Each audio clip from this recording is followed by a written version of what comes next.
if you would, each one of you, just briefly, 30 seconds, maybe 1 minute, share a little bit about yourself, the firm, and maybe your specialty or your background, your focus. John, why don't we start with you on the far side? My name is John Pohlman. I'm the Director of Information Security Services. It's a consulting practice in Tanner, LLC. Tanner is a CPA firm with a bunch of CPAs doing financial audits, tax consulting, and business consulting. Is that right? Yeah, that's good. That's perfect. Brian.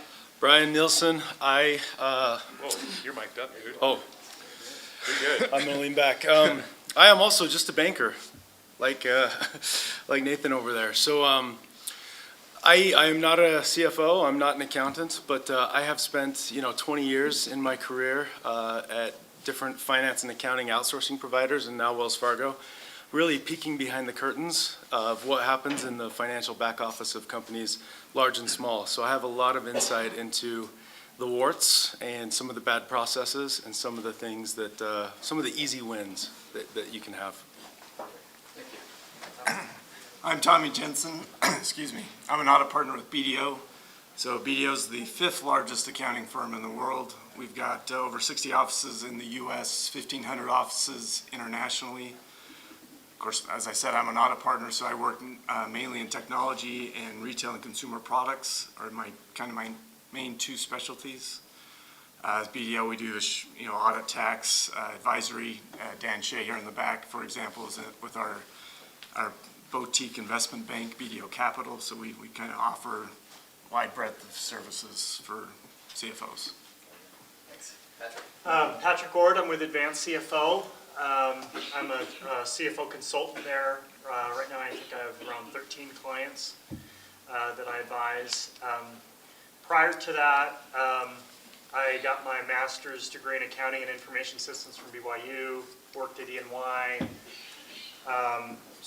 worked at a startup systems implementation company where we grew that business from 10 to like 200 employees, and so I've got some experience in systems integration.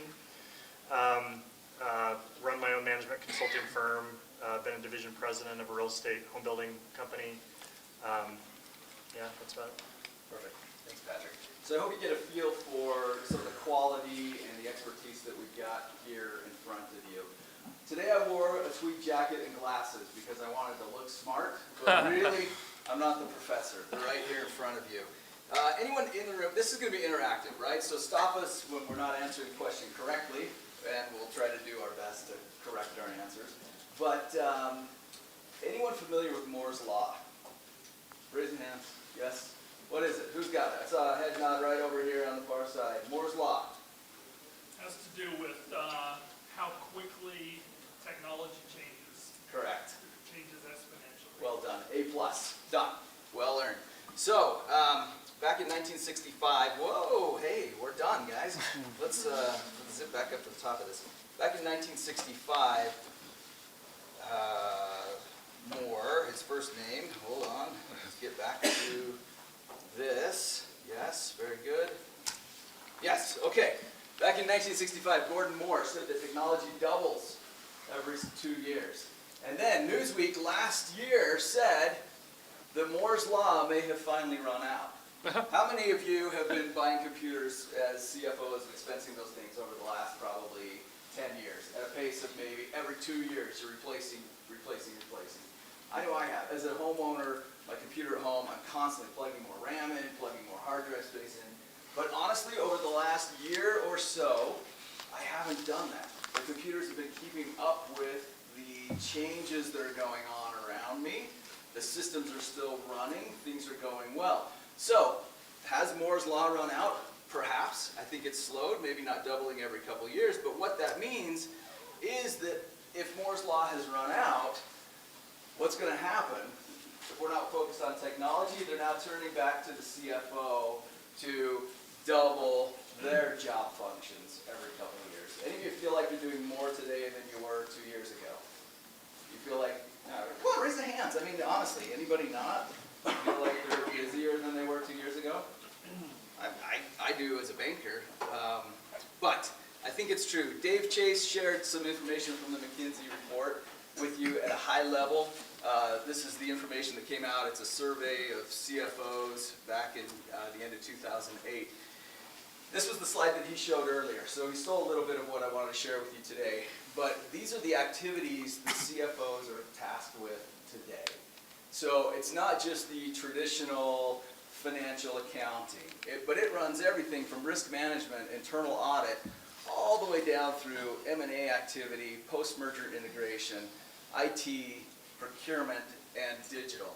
And it's interesting to see how those things have changed from 2016 being in the light blue to 2018 in the darker blue. And there are a couple other slides here that I'm not going to spend a lot of time on those, but this is where CFOs believe their strengths are and what their job importance is and where everyone else in the organization thinks they are. And you can see that there are some pretty good mismatches around performance management, CFOs highly, all others tend to be a little lower. Traditional finance roles, that's where everyone thinks the CFO focuses, and the CFO actually is spending less time on those tasks than most others in the organization think.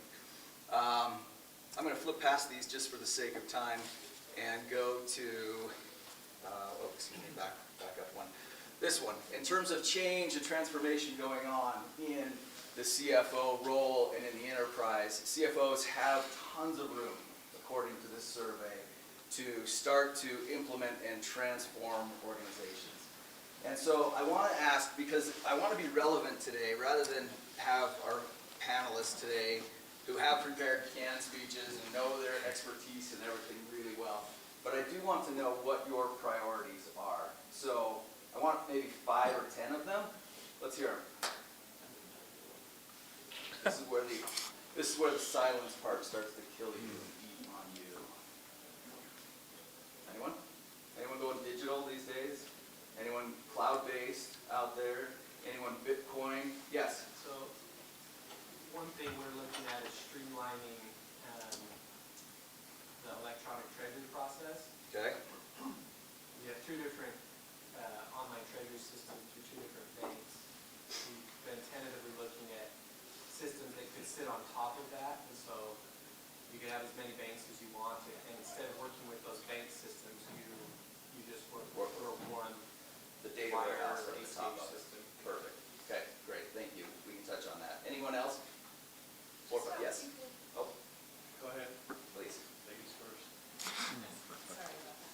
Just how people are getting all of the different systems and things to talk to each other with the different technologies.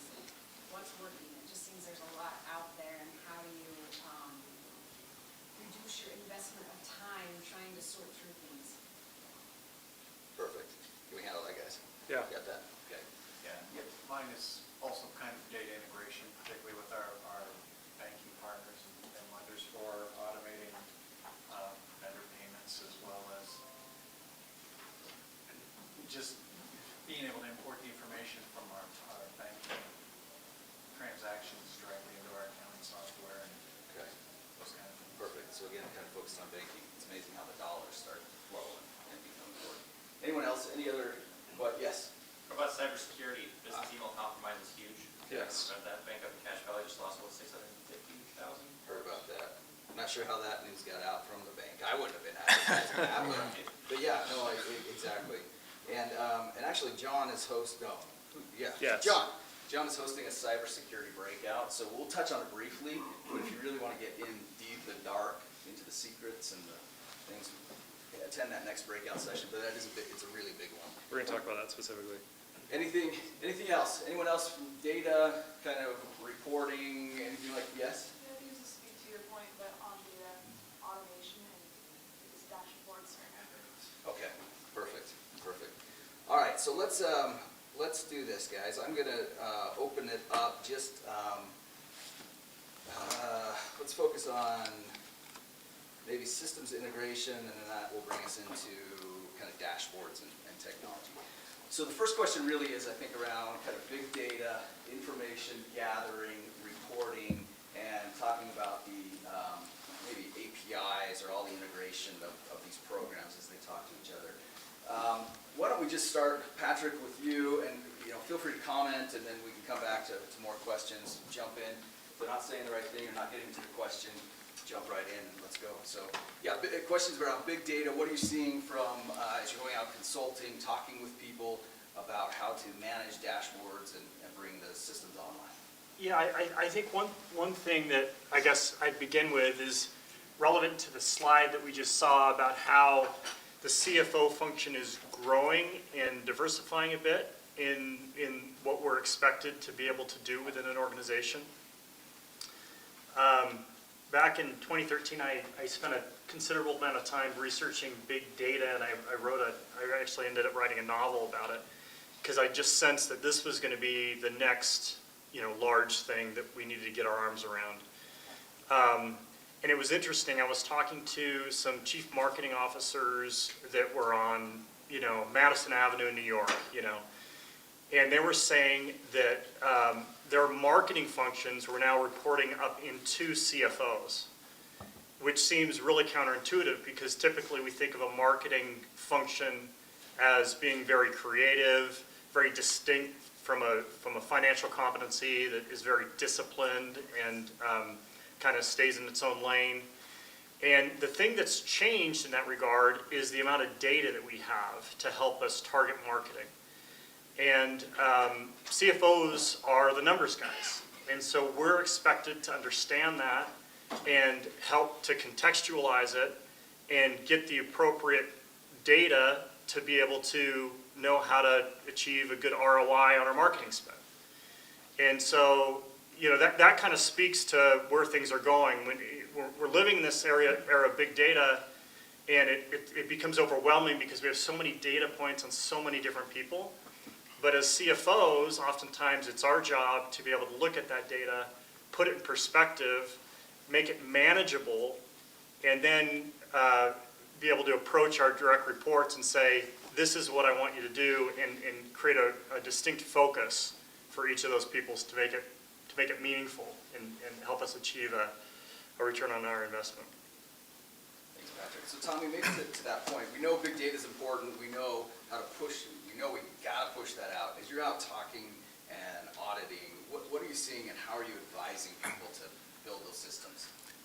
Well, we talk about big data. I think one thing that's important is capturing the data. And so one thing I think I've seen a lot, probably most of you have done recently, is a lot of my clients have been changing their systems, upgrading their systems, moving more to cloud-based systems where you can access your systems remotely, collaborate more with your teams, where the systems are more robust to capture this data, so you can actually have all this data to utilize, so that in the consumer space, you can understand, hey, we're selling these goods in this region at this price, and so we know we can target our marketing to that. You can, seeing a lot of my clients that want to focus on segmentation, so they can better define customers, instead of a big broad base of customers, smaller segments, thinner slices of customer base. So again, you can focus your dollars more directly with all of that data. We're seeing with that data, a lot of predictive modeling. A lot of my clients are spending money with consultants to build out predictive modeling to understand, here's with this type of customer, here's the risky customers, here's the customers that are going to be the most beneficial, here's the type of customers we want to go after. All through that data, based on our history, here's what we want to go after through the predictive modeling. And especially as, whether or not we're heading towards a downturn, that's proving to be beneficial as they're able to, understand what might be riskier customers when the economy slows down. And then supply chain management also, with that data, you can understand when I need to reorder, what products I need to reorder, all that type of thing. Perfect, thanks. Ryan, thoughts on big data? I know Wells Fargo, we've got a lot of it out there, but as we bring it out to the market, tools that help people manage that data? Yeah, so, of course, I work at a bank, and I go and visit customers, like I said. I manage a team of what we call payables consultants. So they go out to our customers, and their job is to advise and consult on the best way to manage the accounts payable function, right? So processing invoices, making payments. And so we run into this challenge a lot about, well, how are we going to send payment data to the bank? How are we going to get reconciliation data back from the bank? And so we think a lot about integration of systems and data, just in that regard. But then, a bigger, just broader picture, looking at treasury, we've got receivables data, we've got just account data that we need to get back and forth. And if any of you bank with Wells Fargo or any big banks, you probably have experienced this awful thing where we say, here's our spec, go ahead and build something. And that's kind of been our stance for a long time. And we've come to the realization, especially with our smaller and medium-sized businesses, that you maybe don't have the IT staff to take a 90-page spec and build something that we want to see. So I will say we are investing a ton of money into making this easier, right? Where you say, here's my payment data, here's the 10 fields that you need, go ahead and make the payments for me. Here's my invoicing data, just go ahead and get that invoice to my customer, will you? And so I think that you will probably see this year, in short time, that banks will be much easier to work with in that regard, with APIs being an option, right, as well as your traditional kind of file-based transfers. So I do think that this will be a much easier thing here in the future with your banking partners, but then also just with some of the other technologies that we have with APIs. And I mean, we all know, right, that Treasury Workstation, somebody mentioned they're looking to get one of those. If you have like an accounts payable workflow, you've got all these different systems that are housing different amounts of data. So to move to this phase of visualization, analytics, and robotic processing, and all this cool stuff, like you've got to get it all in one place. And Get that in writing? you betcha. You betcha. No, really, I mean, we have a whole team. Their entire job right now is to figure out how to do push-button integrations with NetSuite or whatever else. So we're working really hard to make that easy. Thanks, Brian. John? So can I take a step back? Yeah, please. So there's been some funny words that have been used a lot just in the last 10 minutes. Big data, cloud computing. And I asked the question, isn't all data big? So I want to take a step back and try and help everyone understand how is big data, how it applies to all of you. And I'm going to take an analogy from IT. It's like the impetus of like a bad joke. You've got an IT director, a banker, a consultant, a CPA sitting in a room. But from an IT side, I want to kind of see if I can simplify this. Every time you log into your computer, you put your username and password, or you authenticate into your computer, it sends a log file saying this person logged in successfully.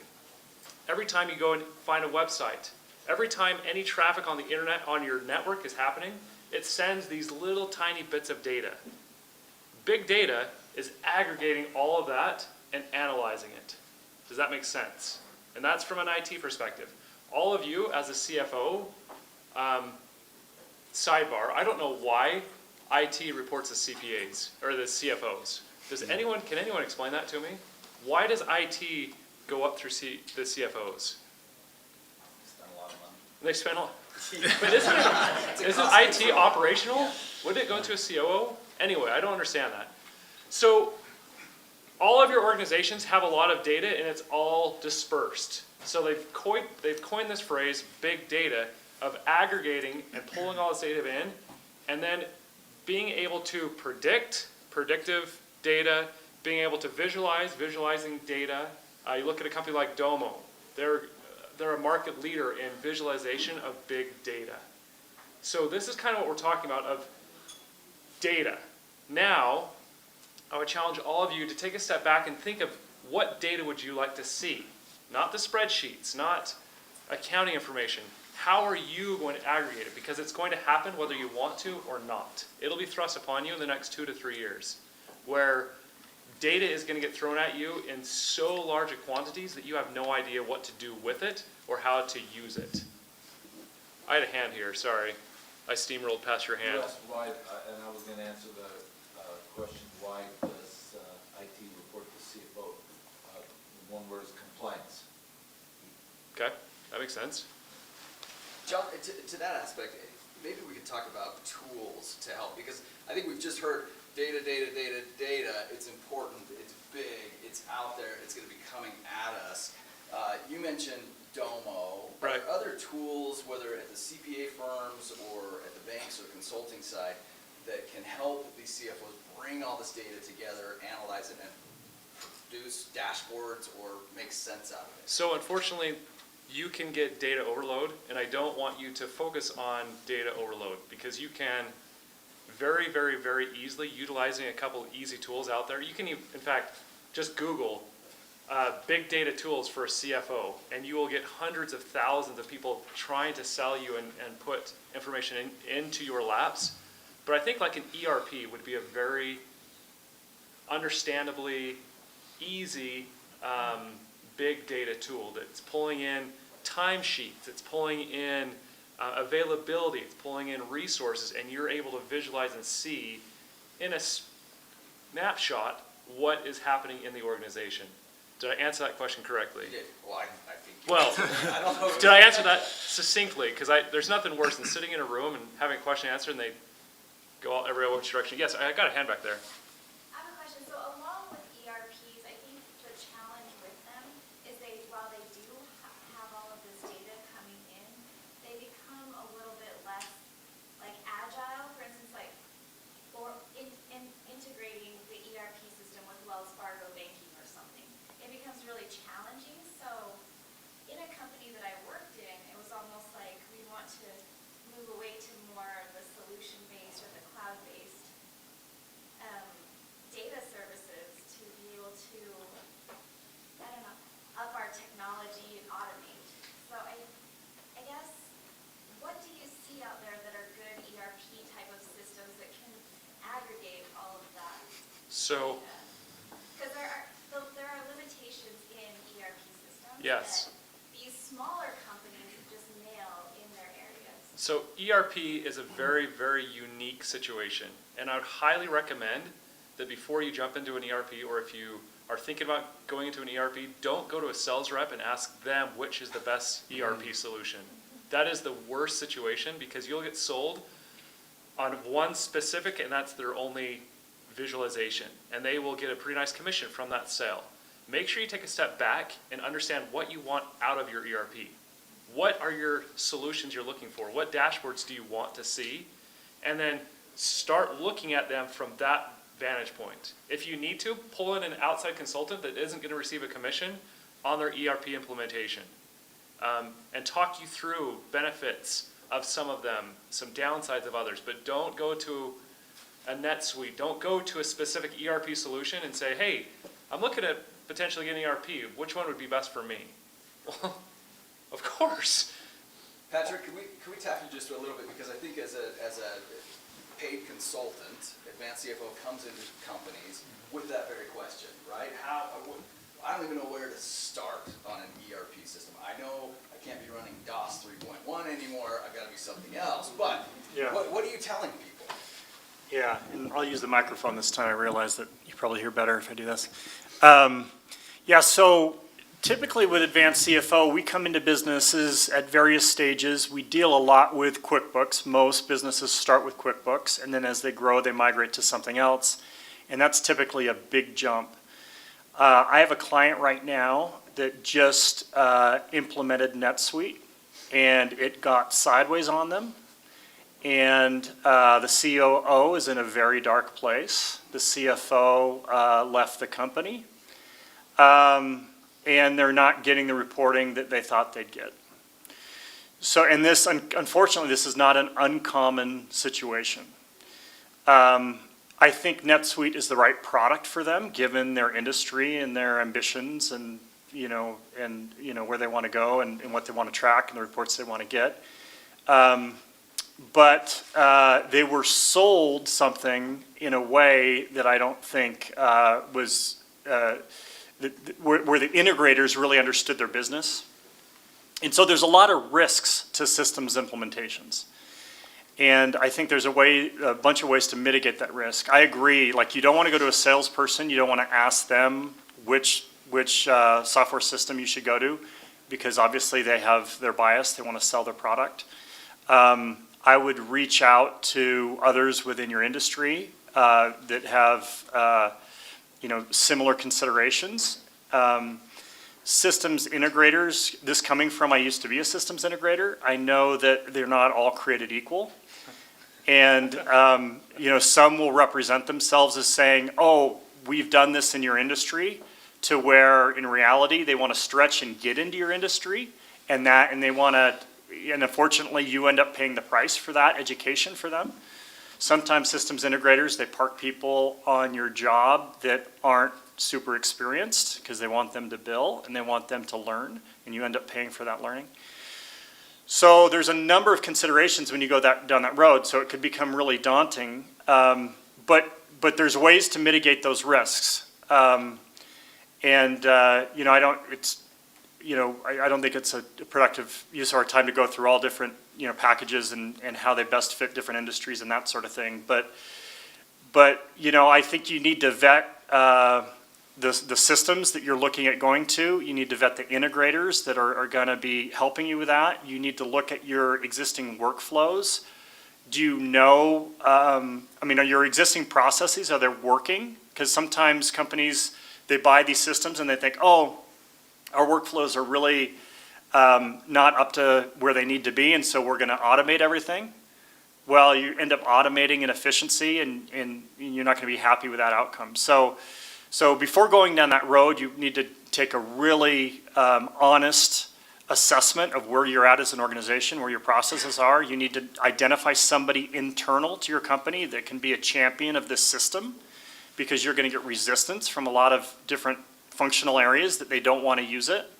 And I found that as being kind of a key indicator as to whether a systems implementation is successful or if it's not, is the internal champion, and how they could manage the consultants coming in and also help to encourage other of the company to adopt it. I don't know. Other questions? No, I think that's good. Tommy, I just want to touch on this one just quickly. As you're out auditing companies and you see that they have deficiencies in whatever it may be, you guys put together a management letter. Sometimes that probably involves ERP systems and upgrades. What are you telling or advising people to do, or who should they be talking to figure out these ERP systems? Maybe on Patrick's point as well, just where do we turn to gather the information? So as an audit partner, as an auditor, for independence reasons, we can't do system implementations and then do the audit. So while BDO does offer system implementations. But that means you know a lot of people because you got to refer people. Sure, and there's any number of companies that that do system implementations. You see a few more than others that do the implementation. So we mentioned that you want to vet who you've hired to help you implement the system. One thing we like to say also is, you don't want to go in necessarily with the system with all their bolt-on modules and all the bells and whistles right off the bat. You might want to start with more of a base model and then look to add-ins. You might have, whatever ERP that's a good system, but their RevRec module may, they built a RevRec module just so they could offer a full suite, but it may not be the best module. There might be a RevStream or RevPro that might be a better bolt-on for the client. So each, it's facts and circumstances. Each client is different, and so we do have some consultants that we would recommend, and they speak with more than one, but I don't know if I can give you names later. I don't know if I should. Yeah, the real story is each one of them has a favorite and knows the technologies, and if you really have a question about it, come ask them, because they'll refer you to 3 or 4 different people, right? That's how it works. Okay, any other questions on big data? I'd like to transition, if not, well, I should ask the question. Any more questions on big data from our panel up here? No. Okay, I'd like to transition then to, there were a couple questions around cash management, systems, reporting, and maybe we can take this to how to get all of that talking to each other within the world. And so Brian, I'm going to turn to you just because this is your world, right? It is Wells Fargo from a treasury reporting systems integration side to give some guidance on how Wells Fargo and other banks approach all of this information flow, sort of talking to each other, consolidating. Yeah, I talked about this a little bit earlier, but,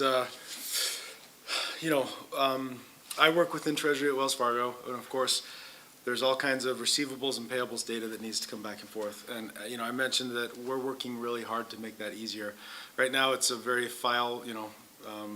bank file feed kind of process, and it's usually once a day. And so that's something that we're investing a lot of money in to make it easier for everybody. I think the question that prompted this was about, somebody was looking to implement a Treasury workstation, right? Right there in the middle, in the blue. Something like a Kariba, is that something like that? Very early stages, but yes, something like that. Yeah. I can tell you as a bank that I love Treasury workstations because they have the data integration nailed, right? Because like you said, if you bank with multiple banks, everything can be consolidated, and they have all of our formats, and it's super easy to integrate with those guys. Can I ask one question, Brian? Yeah. How many of you carry a key fob around with your security token on it to log in? How many of you have more? Okay, hands up. Everybody should have one, right? You all have them. I know you have to log in and do stuff. How many of you have two of them that you carry around? How many of you have Cell phone app. three? Okay, cell phone. How Cell many of phone, you have yeah. 3 of them? 4 of them? There are some companies that have big international focus. I've talked with folks that have 12 or 13 on a key ring, and it's literally just flipping through those to try to find the login to get to the data. That can be solved, right? Yes, that can be solved also, right? So, Okay. yeah, we're getting rid of, somebody mentioned the mobile apps, right? We're spending a lot of money also on getting rid of key fobs, making it so you can do things through a mobile app using eyeball authentication. We have something in pilot where it looks at the veins in your eyeballs, because that's as unique as your fingerprint, actually more unique than a fingerprint to authenticate who you are. So, yes, we're trying to be easier to work with in that regard. And I think that's going to be, I mentioned this earlier, right? We've talked about data. If you go search, everybody's talking about big data. So we've got all this data and all these disparate systems. And your question about ERPs. ERPs are a great foundation. You need a foundation, but they're not great at all the other things you want to do. And so what's the result? Well, we go get an AP workflow, and we go get this forecasting tool, and we go get all these different things. Well, so now we have a different problem. We've got data everywhere, right? So let's bring it all together. And that's where, honestly, I think we will see, there's a ton of tools out there right now, but your banking partners, I promise, are really looking to help you in that journey with all kinds of different APIs or integration partners, or just give us what you can and we'll take care of it. So I don't know if. Any other comments on the treasury platforms or reporting that you're seeing from your customers? Or Patrick, are you seeing anyone that's concerned about this, trying to manage cash? Yeah, I mean, that's always a concern. But I don't know if I have any insight into specific technologies that are game changers, Yeah, very good. Yet to come, in writing, right? Put it in writing, so. Any other questions on treasury management? Do we answer a question or give guidance, I guess specifically? The interesting thing is every company is unique, right? Every company has its own specific set of issues, of questions, of ways to go about implementation and new technologies. So I do want to turn, because I think our other questions were really around cybersecurity. John, I want to leave that for the question. We can touch on risk management, but I want to turn to the panel and just ask, as you're out working with companies, talking about growth and plans, what have we missed? What have we not covered today that is important that you're having current discussions with folks around? I mean, is it mobility? Is it artificial intelligence? Are we seeing anything around automation of reporting and processes? I just want to go down and if you've got a few minutes here, we'll take 2 or 3 minutes and then we'll open it up for general questions. Yeah. So it was interesting. Yesterday I was in California with a CEO, and I spent the day with him, and we were meeting with a tax CPA and doing some other things. And I told him I was going to be speaking on this panel, And we just got in a discussion regarding the things that keep him up at night. And I think there is this anxiety that's produced on behalf of many CEOs where they think they're missing out on something. Like there's some game-changing technology out there they're not taking advantage of. There's some silver bullet that can solve all their problems.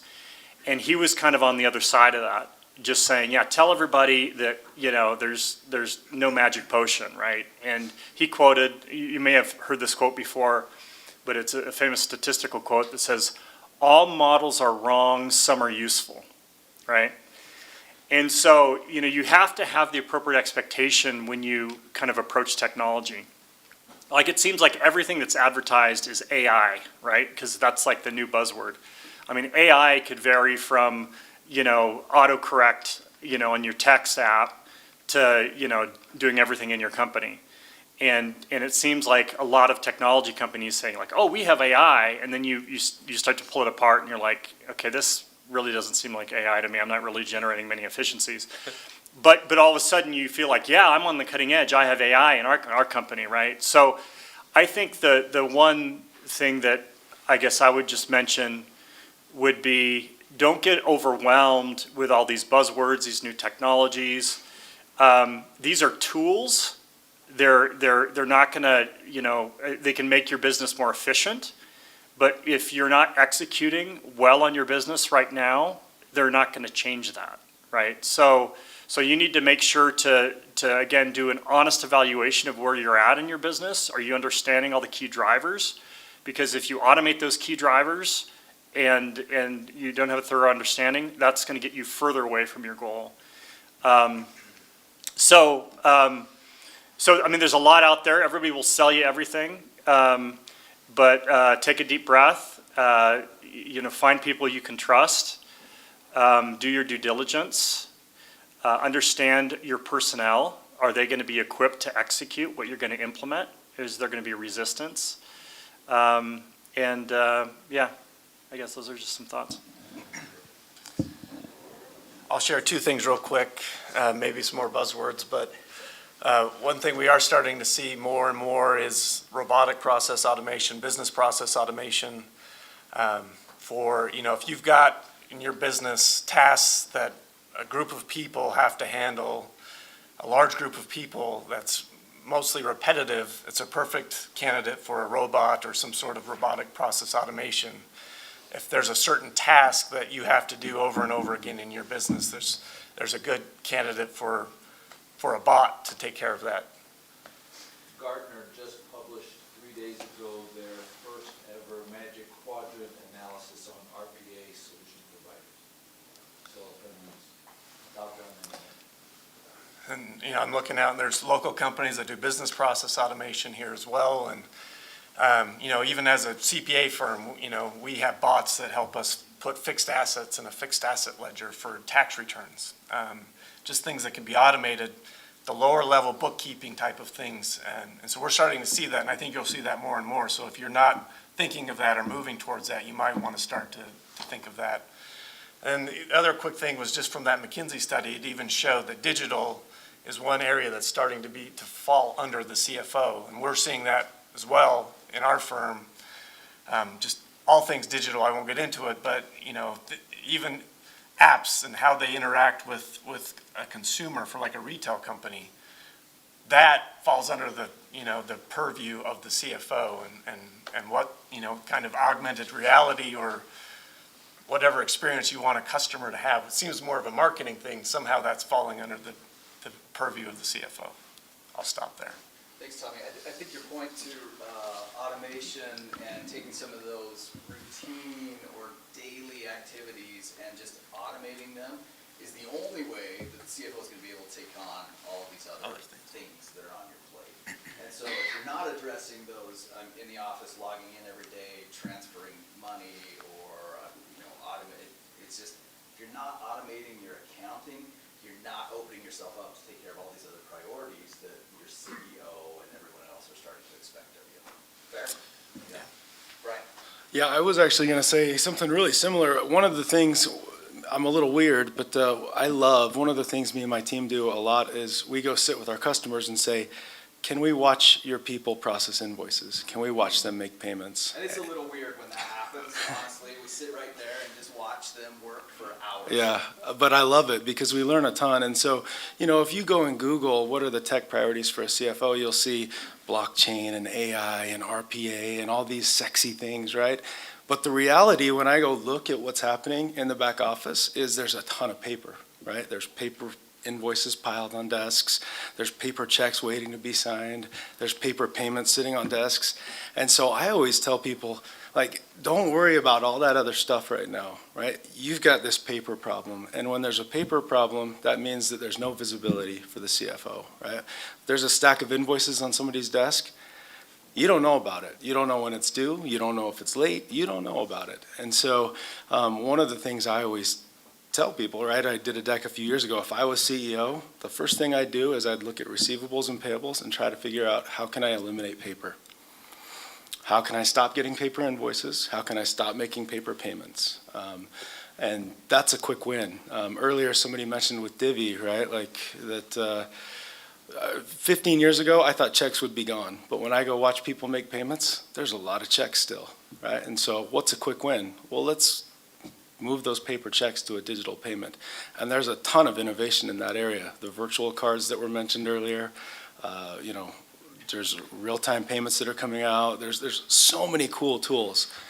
And so I would say if you're looking for a quick win and where do I get started, eliminate the paper, digitize those processes, and then we can start to think about, okay, well now we have it in a digital format. How can we be smarter, right? I freed up some people that were keying. How can I help them be problem solvers now, right? And how can we start to visualize this and educate the rest of the organization? So that's my 2 cents. The cost of a check versus a Yeah, digital payment. yeah. And I think some of as I've gone out with Brian on calls and talked with people, they're always worried about their employees and, boy, if we automate this, we make this an automated process we're not touching, what am I gonna do with my employees? Well, you got a whole list of other activities that you put various same employees to work on. So don't worry about it. In fact, if anything, you'll probably get into these and maybe you'll hire more people. So, good points. Thank you. John? So, I don't want to spend too much time about it, but the only thing I will say is if you have a concern, sorry, can you hear me? I haven't been on the microphone at all. If you have a concern about cybersecurity or if you have a concern about IT risk and you're throwing money to solve the problem of IT security, you're wasting your money. I'm going to go into a little bit more, but you need to identify risk and understand risk and then prioritize what you're paying to mitigate the risk and have it on a very clear-cut scale. So you know if you're putting $5,000 into this product or this service, you know what percentage of risk overall your entire organization that's going to mitigate. I would say it as loud as I can say it, but make sure you are performing risk assessments on a regular basis. Understand where your risk lies and identify that risk directly. There's a lot of really shiny boxes out there that promise all this AI and this machine learning that's incredible technology, but in actuality, that might be a really low risk for you, and you're putting a lot of money and you're putting your whole budget into something that's really nice, really fancy. It's akin to having the most secure security system on your home and going out of town and leaving your garage wide open. And then coming home and acting surprised that your golf clubs are stolen out of your garage because you're spending so much on the security system, it didn't stop them from, well, close your garage. There's a lot of things you can do to mitigate risk, and I want to just leave it at that, but make sure you understand risk. Make sure you understand it very, very clearly. That's a good teaser for another breakout session. That might be, yeah.